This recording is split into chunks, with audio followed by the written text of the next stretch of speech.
Thanks everyone for being here today. I'm very flattered that so many wanted to come to this session when Anna Alexander's speaking in the other session, so it's very nice. So I live on Wurundjeri land in Melbourne, the land of the Kulin Nation, but for the past few years I've been working at Macquarie University, which is on the land of the Wallumattagal clan of the Darug Nation. So I'd like to extend my respect and solidarity to those nations and to their elders past and present, and of course to the Gadigal people whose lands we're on here today. So today I'm going to draw on some of my research on the history of HIV and AIDS in Australia, and particularly on the role of nurses and their unions in responding to the AIDS crisis, to talk a little bit about the history and the politics of queer rights in the healthcare system.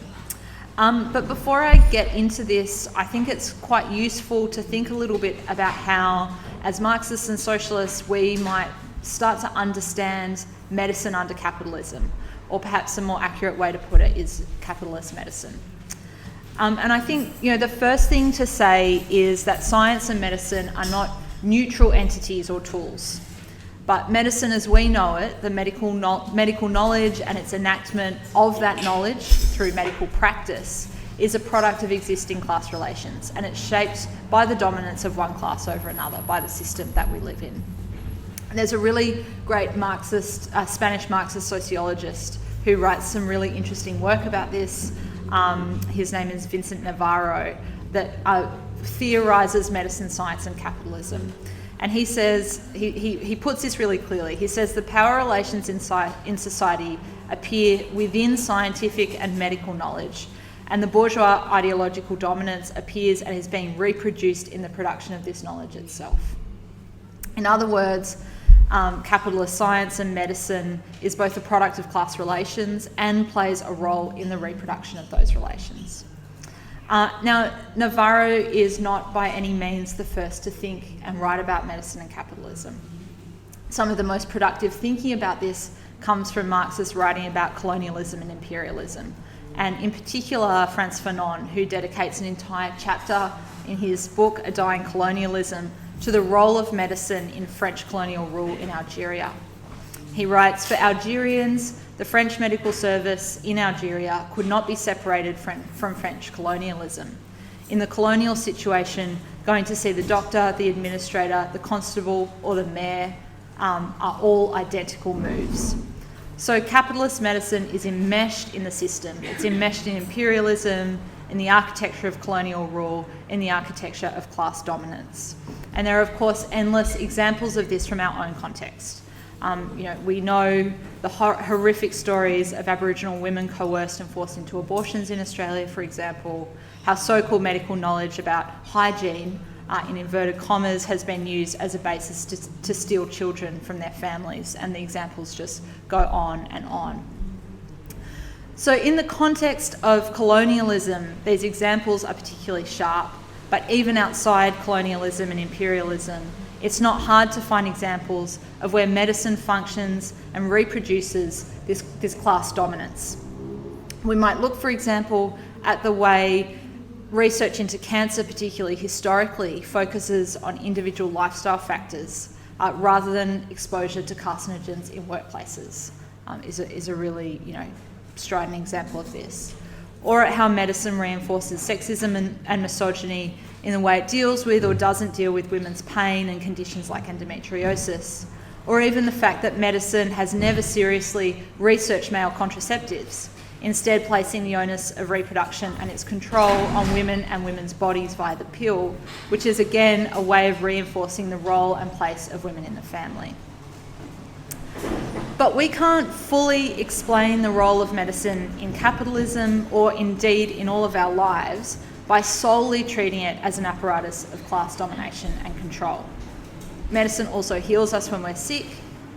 Medical knowledge has eradicated devastating diseases from the earth like smallpox. It's transformed, at least in the global north, HIV from being a deadly, devastating disease to a chronic and entirely manageable condition. It can also help us shape our bodies to make our lives livable and push against the rigid and violent gender binaries of our world. And in fact, access to medicine, to public health care, to the knowledge and the tools to prevent and treat disease, to heal and shape our bodies, is a persistent class issue and one of the most frequently animated demands of the working class across the world. In Australia, the working class struck to save the precursor to Medicare, Medibank, in 1976. And you only have to look to the US, a country with no public healthcare system to speak of, to see how right it was for the class to fight. So I think we have to kind of understand the medicine and the medical profession as having a dual function in the world that we live in. One, it's sort of necessary to contribute to the care and the cure of us collectively. The other is to control, is as a function of control over the working class.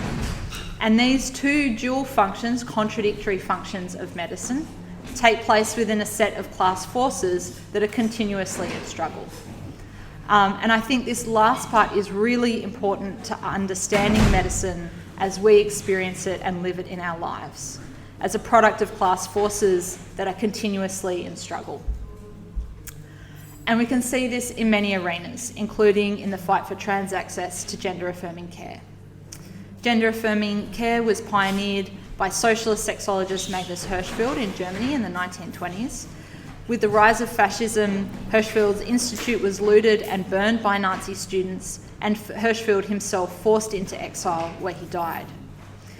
The rise of fascism in Europe crushed many of the possibilities that had been opened up to trans people in the interwar years through Hirschfeld's work. But the demand and the desire for gender affirmation was not burnt with his institute. In the 1950s, there was another flourishing of this medicine, with a handful of prominent doctors in the US and Europe providing gender-affirming surgeries, in particular for trans women. And in 1975, the first gender dysphoria clinic, that's what it was called, was opened in Australia as part of Monash University. And of course today, there are a multitude of clinics across the country providing gender-affirming care, though many people simply access the care they need through their GP. So the reason I kind of outline this is because over the course of the 20th century, this is an example where we've seen, on the one hand, huge advances in what is available for trans people to make their bodies their own, and also the extent to which this is subject to the balance of class forces, to struggle and to political questions and political context. And today is no exception. The place of trans rights within medicine and healthcare is uneven and under threat. As of late 2025, Queensland and the Northern Territory have banned the prescription of puberty blockers for new patients under 18 within their public health systems. I think we can understand the confidence of these moves might have been derided in part from the wave of anti-trans hatred in the UK and US that has been accompanied by the rise of the far right and also the ascension of trans-exclusionary radical feminism in the UK. But it's equally a reflection of Australia's own homegrown anti-queer politics. And we saw this in the moral panic stoked by our ruling class around the Safe Schools program, during the marriage equality campaign, and even during the last election when Albanese dog whistled to the trans-exclusionary feminists when he described a woman on the Piers Morgan show as an adult female, a very clear dog whistle to their position. And other, people will also know, some of us in the room, be aware that gay bashing is becoming increasingly common. More and more stories are emerging of queer people, particularly gay men, who are being lured via Grindr to houses and parks and assaulted. There was something like 20 or 30 cases in Victoria last year. And I think, these stories are eerily reminiscent of the dark days of the 80s and 90s in Sydney, when hundreds of gay men were murdered on the cliff tops in Bondi. So the question that I'm kind of trying to get to is, in this context of anti-queer backlash, with trans rights increasingly under attack, and with medicine a key arena in which this is taking place, though not the only arena, how do we fight for queer rights within this terrain? And I think there are some really important lessons and ideas that we can draw from Australia's AIDS crisis and the role of nurses and their unions in concert with the organised gay community in fighting for a healthcare response that takes up questions of queer rights, often in opposition to the views of the medical establishment, to the views of doctors and surgeons. And that's kind of what I talked about a little bit in my book. So I think it's useful to start with a bit of context and history of AIDS in Australia. So when we talk about the AIDS crisis in Australia, it's the years between 1983, which was the first official diagnosis, and 1996, which was when highly effective antiretroviral therapy, which was the first effective therapy for HIV, became available.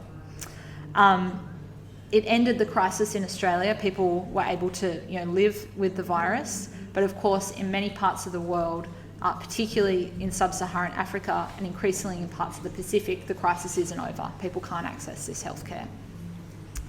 But it did end in Australia and most of the global north. But in the 80s and 90s, that period I'm talking about, kind of 13, 14 years, were absolutely devastating. So in Australia, between 6,000 and 7,000 people died of AIDS-related illnesses. Around 80% of these people were men who had sex with other men, so gay or bisexual men. And many of these men were concentrated in inner city neighbourhoods in Sydney and Melbourne. So at the height of the crisis, in the late 80s and 90s in Australia, in areas like Darlinghurst in Sydney's inner east, thousands of people died. People buried whole friendship groups. The local paper, the Star Observer, which is the gay paper in the area, usually printed around 25 obituaries every week from people who died of AIDS-related illnesses. And people that I spoke to in the course of this research described for me what this was like, how their whole social life and world, these were young men, usually late 20s, early 30s, their whole social life and their whole world became organised around funerals and hospital visits. They watched as their comrades, partners and friends, mostly young, healthy men, wasted away from AIDS-defining illnesses. I spoke to one man who talked about walking down, I can't remember, maybe it was Burke Street in Surrey Hills, and realising that he knew someone who died in every single house on the street. Like a real decimation of people's social world. And because HIV was transmitted through bodily fluids, most significantly through semen and blood, or at least politically significantly, and because it quickly and initially spread among men who had sex with other men, it was inscribed with fear, prejudice and sexual moralism. And Dennis Altman, who wrote the book Homosexual, very famous book of the 70s, described it as the disease of poofters, junkies and whores. And at least that's how it was socially understood. And its arrival in Australia was accompanied by the moral panic that one would expect with that context. So some people in the room might remember the Grim Reaper ad. It was a really, this representation of AIDS as this terrifying Grim Reaper figure bowling down people in this bowling alley. It's actually quite camp when you watch it now, but at the time it really scared people. And earlier than that, there was the Brisbane babies crisis in 1984 when 3 babies in a hospital died, and they'd received donated blood that carried the HIV virus. And the young man who, without any knowledge, had donated blood, had no idea that he was HIV positive, was subject to a vicious media campaign. The front page of the paper carried the headline, "Die you deviant," like really full-on moral panic. And as this was kind of unfolding, there were 2 conflicting models of public health emerging in debate about how to deal with the crisis. The first was advocated by doctors and public health officials and was a medical model based on the traditional test and contain orientation to infectious disease, which we're all too familiar with after COVID. But basically they argued for widespread compulsory testing, the compulsory notification of HIV status, so any HIV positive test the government would be notified with the names and the details of the people who are HIV positive. And potential quarantine was also pursued as a possibility. And this was obviously a terrifying prospect for gay men who rightfully didn't trust the state. Remember 6-7 years earlier, it was the first Mardi Gras when people had been brutally bashed by the police and had their names and their faces published in the Sydney Morning Herald. It was still really common for the police to raid bars and beats at that time. And of course, in many states and territories, sex between men was still illegal. So it wasn't legalised here until 1984. 89 in Western Australia, 1990 in Queensland, and of course 97 in Tasmania. So this is the context in which people are facing this idea of a register of HIV positive people.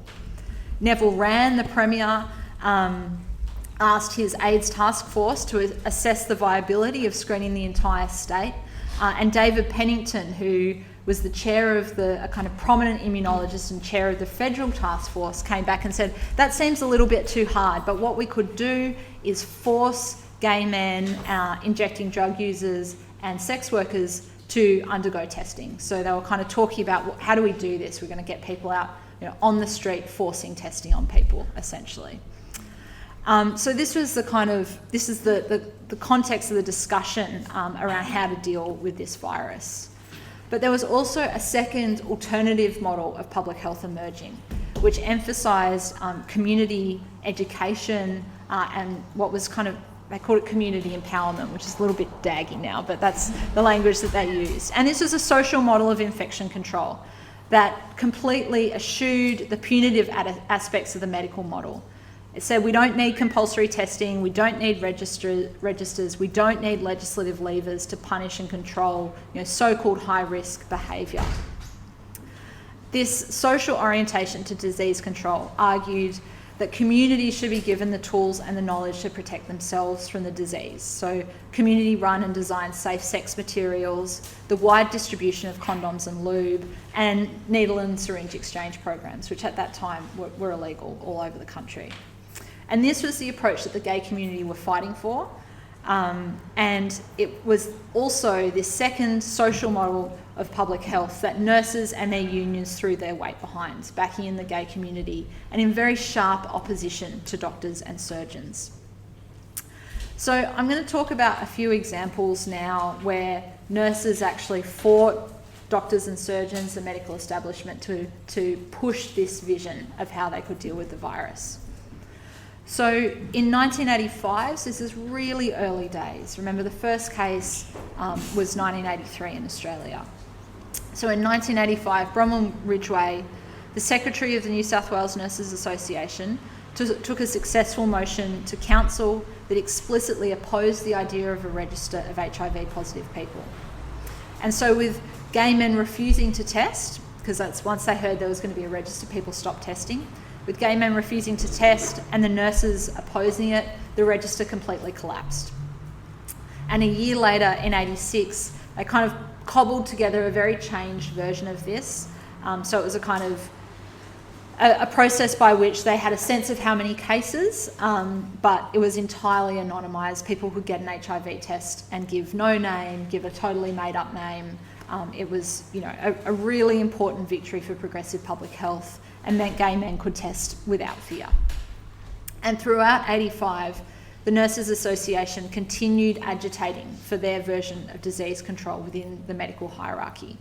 So in June, they organised an acquired immune deficiency syndrome seminar for the rank and file, and the motions put there and called on hospitals to implement training programs and disseminate information about safe working practices and about safe sex. They also called for hospitals to bring the AIDS councils in, which were the organisations set up by the gay community to fight for policy that was in the social model, and also to kind of enact this policy with safe sex materials. They argued hospitals needed to bring the gay community in, basically, to talk about AIDS-related discrimination in the workplace, and to talk about the needs of the growing numbers of AIDS patients. And they also passed a number of motions about public health. So they resolved that legislative and punitive responses are inappropriate and ineffective means of dealing with AIDS, and also of minimising the incidence of transmission. So basically, not only is it inappropriate, it doesn't work to stop transmission.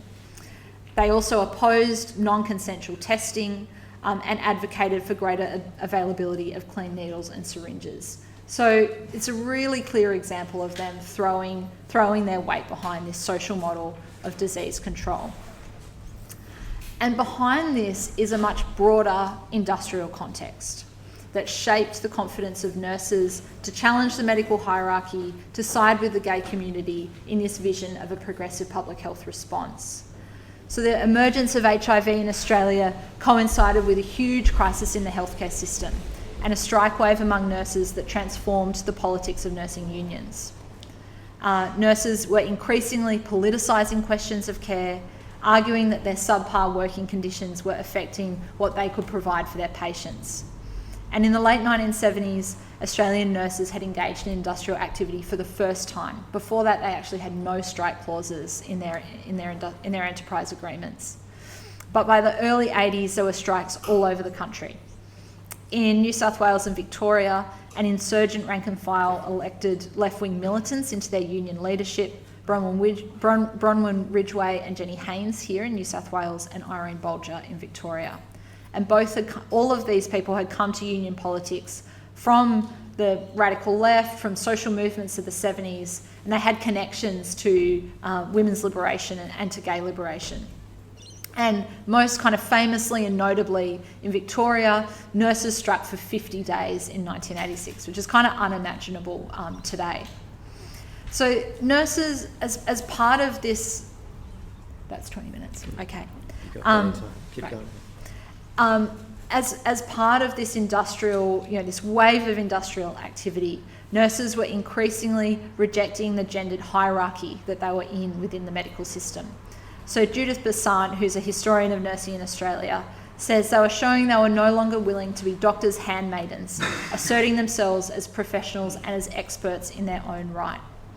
And I've got a quote from Isabel Collins, who is a RANF, which is the Royal Australian Nursing Federation, so the New South Wales Nurses Association, but in Victoria, the equivalent, you know what I mean. So she was a delegate at the Western General Hospital in Footscray, which was the first hospital to walk out. And she described how, for her, the strike was as much about pay and conditions as it was about transforming power within the hospital system. She said she had a dream where all nurses would have a body of knowledge that would allow them to negotiate and be patient advocates and protect themselves and feel confident to stand up to doctors on ethical questions and to the government on industrial relations. So really seeing this slippage between political questions and industrial questions in this period of industrial activity. And many of these nurses as well were products of a transformation in nursing training. So nursing training in the early 20th century was hospital-based, but these nurses who'd come up through the 60s and 70s had been trained in universities. So they were exposed to social movements, they had connections to these movements, and they brought that politics into the union. So this is kind of part of the industrial picture of what's going on and why we find this very insurgent, progressive position on HIV that's so different, to the rest of the healthcare system among the nurses. But it's also a period of labour's accord. So nursing militancy explodes in the early 80s, but as the decade grinds on, there's a more general defanging of the union movement and a shift in power away from the rank and file and increasingly into the hands of union leadership. And you can also see this in the kind of quality and the shape of the response to HIV in the union. So I came across so many documents talking about how there's this huge gap between what the leadership is saying, this leadership who've kind of been elected off the strike wave, and there's kind of a militant minority of rank and file nurses who are really on this question, what they're saying and actually what the vast majority of nurses understand and are doing on a hospital level. So in 1992, the National Secretary, Marilyn Beaumont, actually talked about this in an article in the Nurses Union Journal in the Lamp. She said she found that nurses are often unaware of the union's policy around HIV and AIDS, that they had not a sense of ownership over them and were not involved in their formulation. So, it's a very kind of, I guess, a contradictory time.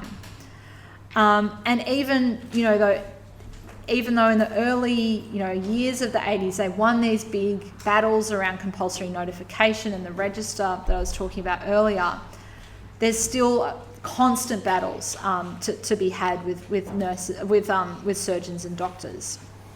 So particularly in Sydney and Melbourne, where AIDS wards are just filling with more and more patients, the AMA and the Australian Association of Surgeons, so the peak bodies representing doctors and surgeons, very conservative professional bodies, began campaigning for compulsory and targeted compulsory testing of gay men and injecting drug users in hospitals. So actually making healthcare conditional on people undergoing testing. And they were also campaigning for the mandatory testing of all surgical patients. So obviously, the danger here is that people simply stop accessing healthcare. Again, the leadership of nursing unions rejected the idea of making healthcare conditional on testing, and they argued instead for universal precautions. So the idea that everyone should be treated as if they had HIV or hepatitis or other bloodborne viruses, rather than singling out or profiling particular people or groups, that this was safest for nurses and would avoid discrimination. It's now absolutely the norm in hospitals. But at the time, doctors and surgeons said it was absolutely nonsensical. But it was won by the union. And it was won in part by, and I'll kind of end on this example, because it's a really great example of rank and file nurses actually bringing, injecting their power, I guess, into this more, at times, top-down policy response. So in 1991, the Victorian AIDS Nurses Resource Group, which is a working group of the ANF, of the Federation, held a rank and file conference on HIV and AIDS. And there were hundreds and hundreds and hundreds of people there. The conference floor passed a series of recommendations related to AIDS care that included demands for paid leave to attend education programs, resolutions opposing mandatory testing. And one resolution in particular put the medical profession on notice and essentially threatened a work ban. So they said, we will not assist you in carrying out non-consensual HIV testing on anyone seeking care. We will not assist you in making healthcare conditional on consent to HIV testing. And once again, this absolutely killed the possibility of mandatory testing in hospitals. It was never seriously brought in, and instead universal precautions was brought in. And I think it's important here that they didn't quite use the language of work bans, but it's very clear that the experience of the 70s, particularly in Victoria, this conference happened in Victoria, where they did place rolling work bans, very consistently to try and break the anti-strike laws and lead into the anti-strike clause and lead into their 50-day strike, was being used here applied here for this very important political purpose, to take up the social question of discrimination and patient rights and queer rights, which it in reality was. So, like I said, the HIV testing regime that doctors and surgeons wanted was never introduced in Australian hospitals. Instead, universal precautions were adopted as the baseline infection control protocol, and they still are to this day, and in most countries around the world as well. So I'll wrap it up now, but I guess just to bring it back to where we began, I think it's a really useful example of medicine as a very contested terrain when it comes to the question of queer rights, and the role that workers within this terrain can actually play in asserting a progressive vision, a vision of healthcare that centres ordinary people, the desires, the aspirations of people to shape their health and shape their bodies. And I think it's something that we can think about and use today when we're understanding the battle for trans healthcare. But I'll leave it there.